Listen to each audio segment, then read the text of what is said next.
రాష్ట్రంలోనే ప్రముఖ వ్యాపార కేంద్రంగా అభివృద్ధి చెందుతున్న నల్గొండ జిల్లా మిర్యాలగూడలో ట్రాఫిక్ సమస్య పరిష్కారానికి అన్ని వర్గాల ప్రజలు భాగస్వాములు కావాలని ఎమ్మెల్యే బత్తుల లక్ష్మారెడ్డి కోరారు.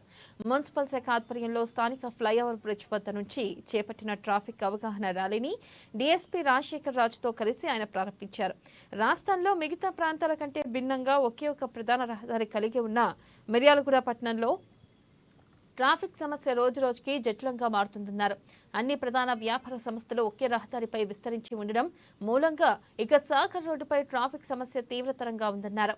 ప్రభుత్వ శాఖలతో పాటు ప్రజలు స్వచ్ఛందంగా సంస్థలు, వ్యాపార సంస్థలు కూడా భాగస్వాములై ఈ సమస్య పరిష్కారం కోసం కృషి జరపాల్సిన అవసరం ఉందని అభిప్రాయపడ్డారు.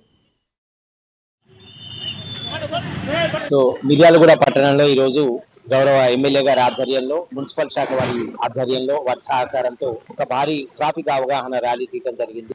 ముఖ్యంగా మీ అందరికీ తెలిసిన విషయమే, ఇక్కడ మిర్యాలగూడలో ట్రాఫిక్ సమస్య కొంచెం తీవ్రంగానే ఉంది.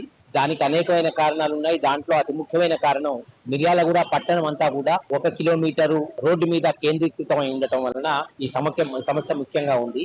ఈ 1 కిలోమీటరు రోడ్డు స్ట్రెచ్ లోనే మనకున్నటువంటి అన్ని కమర్షియల్ కాంప్లెక్సెస్, బట్టల షాపులు, కిరాణా షాపులు, వెజిటబుల్ వెండర్స్, ఫ్రూట్ వెండర్స్, దాంతో పాటుగా బస్ స్టాండ్, కొన్ని ముఖ్యమైనటువంటి గవర్నమెంట్ ఆఫీసులు, బ్యాంక్స్ అన్ని కూడా ఈ చిన్న స్ట్రెచ్ లోనే ఉండటం వలన ఇక్కడ రద్దీ విపరీతంగా పెరిగిపోయింది. దానికి తోడుగా మిర్యాలగూడ పట్టణంలో ఉన్నటువంటి చుట్టుపక్కల గ్రామాల నుంచి వేల సంఖ్యలో అనేక మంది అనేక పనుల నిమిత్తము, హాస్పిటల్ పని కానివ్వండి, బ్యాంక్ లో కానివ్వండి, మిగతా పనుల విషయం రోజు మిర్యాలగూడ వస్తుంటారు. వాళ్ళు majority of them are using autos. ఆటోల సమస్య కూడా ఇక్కడ తీవ్రంగా ఉంది. ఎన్నో రోజుల నుంచి మా ట్రాఫిక్ పోలీసులు ఇక్కడ చాలా కష్టపడి పనిచేస్తా ఉన్నారు. అయినప్పటికీ ఈ సమస్య ఇంకా ఉంటూనే ఉంది. మీ అందరికీ తెలుసు, మిర్యాలగూడలో ఉన్నటువంటి డాక్టర్స్ రోడ్డు కొంతకాలంగా దాని